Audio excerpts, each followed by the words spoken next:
咱们今天讲几个山东地区的灵异故事。第一个，湖心岛神像的诡异传说。那是我爸爸刚上班时候的事。那时候他刚刚转业回来，在一个工厂里上班。有一天，他带一些工人去北边一个村子修水泵。那村子在济南的东北部，靠着黄河，名字不记得了，只记得村西有一片不小的湖。当时里面还有藕，也有些人在小湖里捞虾，然后去市里卖了。湖里靠近岸边的地方是一圈芦苇，从岸边基本看不到湖心。其实顺着芦苇中的一些小水道可以撑船进去，就能看到东一块西一块的芦苇丛，还有夕阳下波光粼粼的水面。湖心有个很小的岛，小得可怜，大概只有几个平方大小。岛上有个用黄土还是什么建成的小屋，其实就是个大些的神龛。我爸那时去看过，里面供着一尊塑像，也是土砌成的，看不出容貌来，身上的油彩已经一片一片的了，只能看出是个人形。在那里端坐着，面前还有一张供桌，不过上面什么也没有。附近的村民也不知道供的是谁。村里当时有一口井，距那片湖有一段距离，是很多年前打的，10多米深的样子。我爸说那个井台是后来加上去的，应该是防止小孩掉进去吧。不过那个井在村里一个不起眼的小院子里，平时锁着门，应该不会有事。井里全是黄土，已经没有水了。当时我爸爸和那些工人们要修的水泵有好多台，很多都是从那个湖里接上来的，然后越过一个小小的土坡，把水引到田里。因为那个村子和湖之间是有一条小土坡的，也有一个水泵是准备接到井里的。村里也请了人来掏井，我爸他们就在旁边等着。有个掏井的下去后说了，沙子不深，可能有水，上面就有人接应着。我爸他们就坐在一边抽烟。过了会，嘣的一声，然后井口几个人都乱了，七手八脚把那人拉了上来。那人上来时大喘着粗气，嘴里全是血，大睁着眼睛看着他们，没一会就断气了。那时哪有120啊？村里人用手拉车把他送到了医院，还是没救过来。那天晚上，好多村民都聚集在井这里聊下午这事，很晚才散去。还有几个睡不着的在那个小院门口聊天。这时嘣的一声，那个井里冲出一根水柱来，然后哗地洒了一地，就平静了。那几个人吓得四散奔逃。第二天胆大的往井里看了一眼，里面又满是黄沙了。有人说很早的时候在挖这口井时，凡是下过井的，没有活着上来的。还有人说这口井挖好只用了几天就堵了。更有人说这口井与那片湖有着某种联系。村里的老人讲，曾经破四旧的时候，有人去湖心岛把那个塑像砸烂了，回去的时候船在没风的情况下莫名其妙的就翻了，人被淹死了。关于那片湖的来历，没人能说得清楚。不过也是听村里的老人讲，湖心岛那个塑像是有次挖井时挖出来的，当时那人抱着这塑像被拉了上来，人就死了。村里人觉得不吉利，又不敢随便扔掉，就放到湖心岛上了。至于那塑像到底是什么，就不得而知了。第二个，住酒店尾房的恐怖经历。去年2月份在济南考试，住在济南历城区的一家某家连锁酒店，住在7楼。当时机构安排的是2人一组，但是我那个哥们他有个女朋友，所以他经常去找他女朋友，玩到很晚才回来，有的时候半夜2、3点。所以我就经常把房卡给他，让他自己回来的时候小点声，我就提前睡了。当时房间位置是在走廊拐角处，最后一间，也就是横竖都是最后一间。一开始考试比较紧张，所以经常睡不着。每天到9点，我就打开电视看节目，但是总是感觉不舒服，就是睡不着。就算困了闭着眼，也是感觉不舒服。一开始没多想，光惦记考试去了，也没考虑什么住酒店的禁忌。就这么过了几天，然后到了第3天，我晚上10点多才从潍坊回来，已经比较疲倦了，11点多开完会就回去睡觉了。但是我那个哥们还是照常去找他女友了。这天晚上我明明很累，但是还是没睡好觉。到了凌晨2点，我在黑暗中醒了，感觉周围怪怪的，看着看着就感觉有一股不是很浓烈的恐惧感。这个时候我有点不大耐烦了，给我哥们打了电话，问他什么时候回来。他问我咋了，我说自己太闷了，你要没什么事就赶紧回来休息吧。其实我是有点害怕的，因为以前就遇到过一些比较难以捉摸的事儿。等到2点30，快到2点40的时候，他回来了。我睡在卫生间那边，他睡在窗户那边。他说要抽支烟，然后我觉得有个人在旁边安心多了，就开始睡觉。于是我终于体会了一把大家所说的鬼压床。之前我都是看别人说，听别人讲，但是这次真是自己遇到了。我睡着了，然后慢慢的好像是感觉在梦里我醒了。我睁开眼看到窗，对面电视左边有个黑乎乎的东西，慢慢的我看到是一个人影，黑色的人影轮廓越来越清晰，最后我看到他的左下角，也就是他的右手边有个东西闪了一下，我就把目光转向那里。我一看，一把刀就在他右手里握着。当时我的思绪是相当快，我马上意识到眼前这个黑人接下来要做什么，但是又浑身动不了。然后我就骂他，然后声音很大的喊了声滚，然后噌的一下就把眼睁开了。第一时间看向电视机左下角，一看什么都没有。这时候我往左瞅了一眼，看到我哥们还在抽烟，一脸惊愕地看着我，问我刚才怎么了。然后我就把刚才的事和他说了，说的他也怪毛的。然后他把手里的烟给我，我说我不抽。他说你把烟拿着，别让它灭了，拿着让它在你手上这一会，我就照做了。紧接着他找了一个烟灰缸说，你把烟放里面，把烟灰缸放床头再睡。他的意思，烟头有火，一般的脏东西得避着走。接着我们一觉睡到第2天10点多才起来，浑身酥麻麻的，洗了个脸。出来后看了一眼门后消防位置图，才想起来这是那种走廊尽头房，一般很少有人住的。我以前其实没有什么鬼压床的经历，但是那次真的是记得很清晰，当时我就感觉我是醒着的。另外友情提示一下，住酒店尽量住舒服一点的那种，进去就觉得不舒服的，你不用管它会不会有什么不干净，一般情况就不要去住。还有就是没事早点休息，不要老是很晚才睡，对身体真的不好。第3个，要是梦，这个是我姥姥的亲身经历。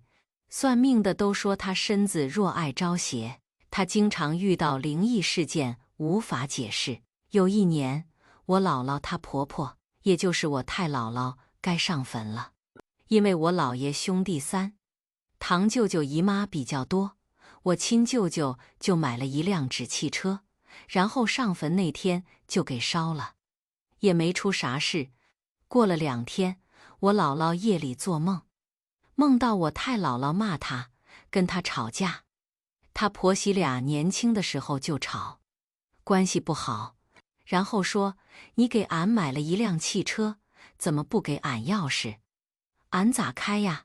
打不开车门。”然后又骂我姥姥。我姥姥一下子醒了，没当回事，以为就是一个梦。第二天晚上又做了同样的梦，还是骂她说车没钥匙。我姥姥以为是白天说，晚上就做梦了。第三天晚上下半夜了，我姥姥又做了这个梦，而且在梦里吵得很厉害。她就醒了，听到外面的狗汪汪叫，以为有小偷呢。我姥爷出去一看，啥也没有，然后看到狗一直对着一个方向叫，还要扑过去的样子，叫都叫不住的那种。天亮了以后，我姥姥给我妈打电话说了这个事。我妈说让人家看看是不是上坟那天没弄好啊。找人看了一下，人家说你光把汽车烧过去了，没有钥匙，人家怎么开车呀？你去殡葬店里买一把。然后我姥姥给我舅舅打电话，问在哪买的。我舅舅说我有车钥匙，你按照我的画一个给他烧过去。然后我舅舅回来，我姥姥照着我舅舅的车钥匙画了一个，让我舅舅去坟上烧了，就没再做梦了。后来有一天晚上，我姥姥梦到太姥姥开着汽车过去，还给她打招呼说有车钥匙了，开车出去很方便，觉得有点神神叨叨，不可思议。第四个，济南胡同小庙奇事。这件事发生在济南，可能有不少济南的朋友记得，特别是当时住在市中心一带的。关于这件事，当时有很多传言。是这样的，我当时要经过民生庄里的一条胡同去上学。这个胡同的四周延伸着很多死胡同，就是那种看上去拐弯挺长的胡同。当你走过去拐几个弯后，就发现是个死胡同。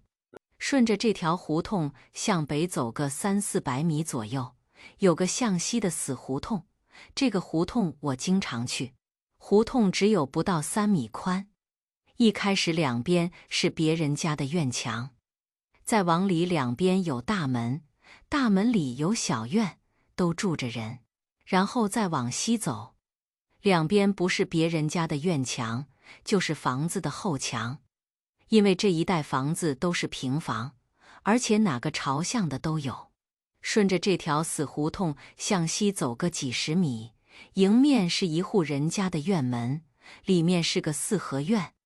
从胡同看，很容易以为胡同就这样到头了。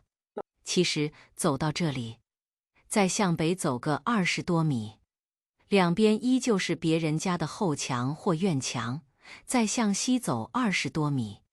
这时候胡同陡然变窄，只有2米多宽。再向北折，会发现有人家竟然把大门开在这窄窄的小胡同的一侧。走个10多米后，往西一拐，也就5米的样子才算到头了。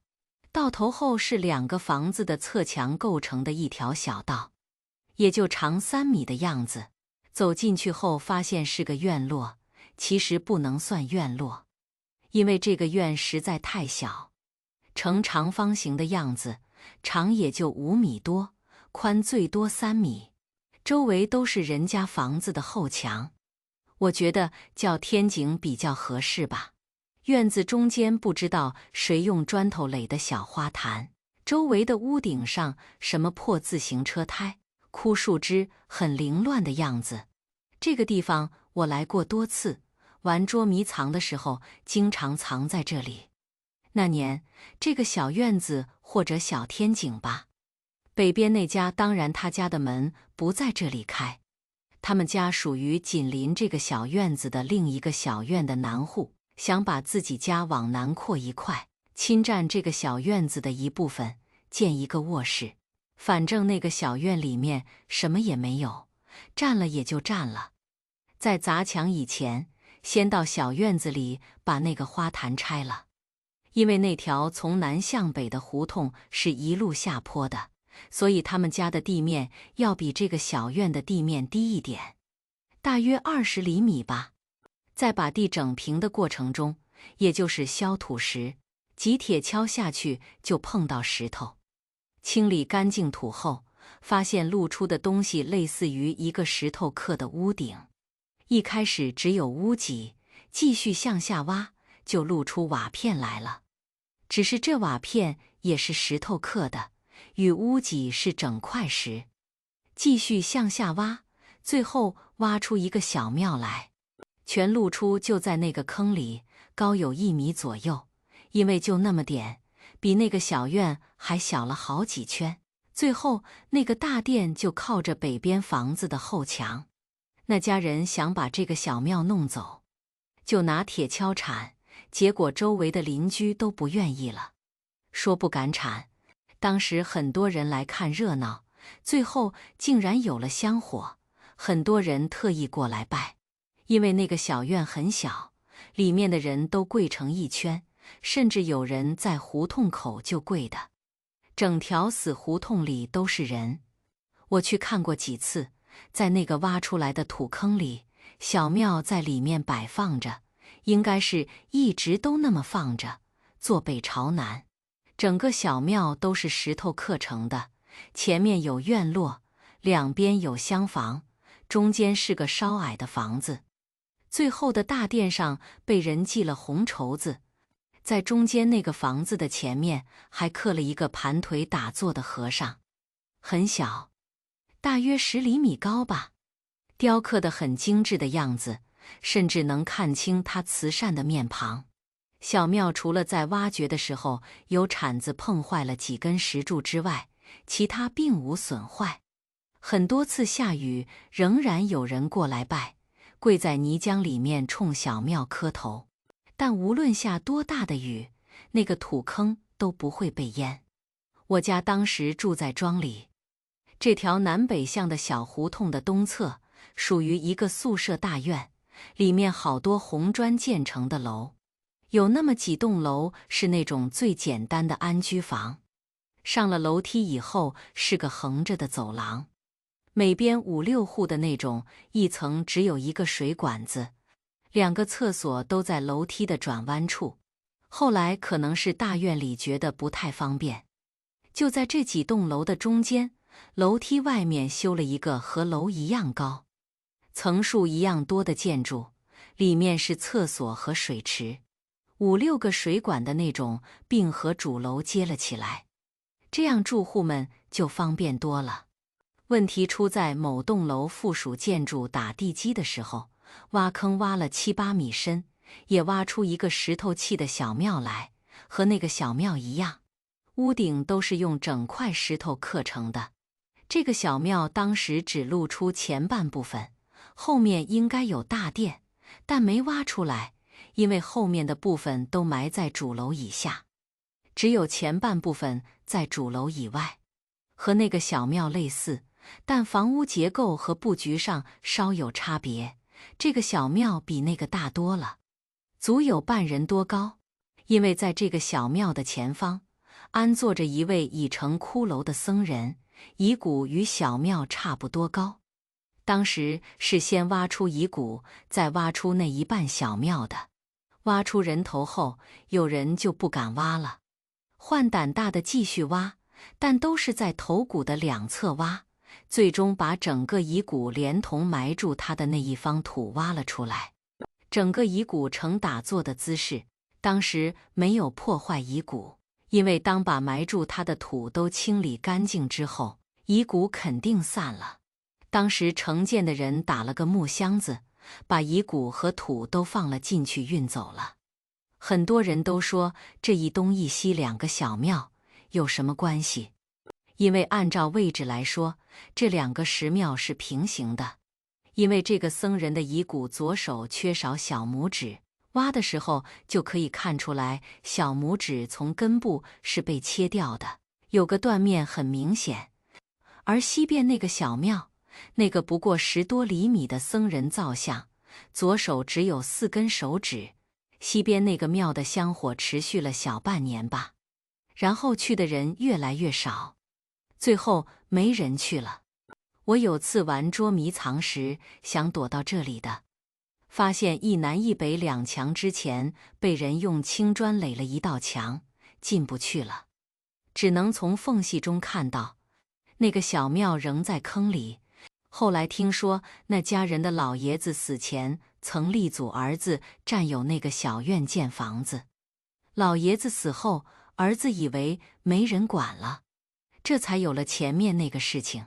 几年后这里拆迁时，我特意去看了一下，那个小庙的周围全是碎石，那道新砌的砖墙还在，只是小庙没有了。当时我还小，对这件事只有模糊的印象，有些情节是听人所说，不排除有演绎的成分。其实这件事算不上鬼故事，但我憋在心里多年，一直想讲出来。第5个，桥下刘半仙。老家桥洞下面住着一位刘半仙，后来有传闻说他真的成仙了。我小的时候总去姥姥家，那时候姥姥住在工厂的宿舍，那是一大片平房，向西边走不多远，就是天津老城的护城河强子河，现在已经填平了，河上有一座小桥，连着对岸的公园。就在这简陋的小桥下面住着一个人，此人当时的年纪不大，也就30多岁，衣衫褴褛，满脸污泥，平时总是疯疯癫癫的看些都快烂掉的古书，嘴里还振振有词。我们小孩子都管他叫刘半仙。听大人们讲，这个刘半仙祖上是响当当的大官僚，家中极富。60年节粮度荒的时候，整个那一片人家都饿得脸发蓝，唯独刘家人有钱，能从农村买来粮食。但是刘家的老人们心地善良，总是周济粮食给邻居。后来大运动期间，刘家败落，刘半仙的父母双双被迫害致死，只剩下刘半仙背井离乡去逃荒。四邻都说这么聪明的孩子可惜了，估计活不下来了。可是80年代初，刘半仙回来了，但是衣着褴褛，据说胡子都长到胸口了，神情也不大对，见谁就跟谁自己上了仙山，学了法术要当神仙了。在80年代的人看来，这不至于吃人一语。我当时还小，小孩子都比较淘气，总是伙同一帮小朋友偷看这个神神叨叨的刘半仙念经。由于他住在桥下的河岸上，我们就站在桥上往下面他的家里撒尿或是吐唾沫。然而刘半仙从来不跟我们计较，只是抱着书出来看一看，说些稀奇古怪的话，等我们都跑开了，再抱着书回去。虽然刘半仙一天到晚念经不停，家里除了稻草床和一些捡来的瓶瓶罐罐，再无任何有价值的东西。但是听大人们说，刘半仙很有钱，甚至有好几张100元大钞。在90年代，100元的大钞可不多见。这样过了几年，我已经稍微大了一些，不怎么去姥姥家了。后来应该是1992年，刘半仙连同他的家都不见了。据说是一天傍晚，桥下着了火，人们来救火时，见火苗竟然是从刘半仙的身上往外冒的，他也不动，依旧坐在那里冲着众人微笑。也奇怪了，火怎么也扑不灭，人们只好眼睁睁地看着刘半仙被烧死。后来等火自然消退，人们纷纷去看，据说什么都没剩下，一点尸体残骸都没有。要知道自然界失火，无论如何都能剩下些躯体残肢的。人们都说刘半仙疯了，自己放火把自己烧死了。也有人说刘半仙成了仙，升天了，做了神仙。好了，今天的故事到这就结束了。更多精彩故事，咱们下期再见。欢迎大家在下方评论区讨论。如果你喜欢这类故事，记得点击订阅我的频道，并分享给更多的人。感谢大家的观看。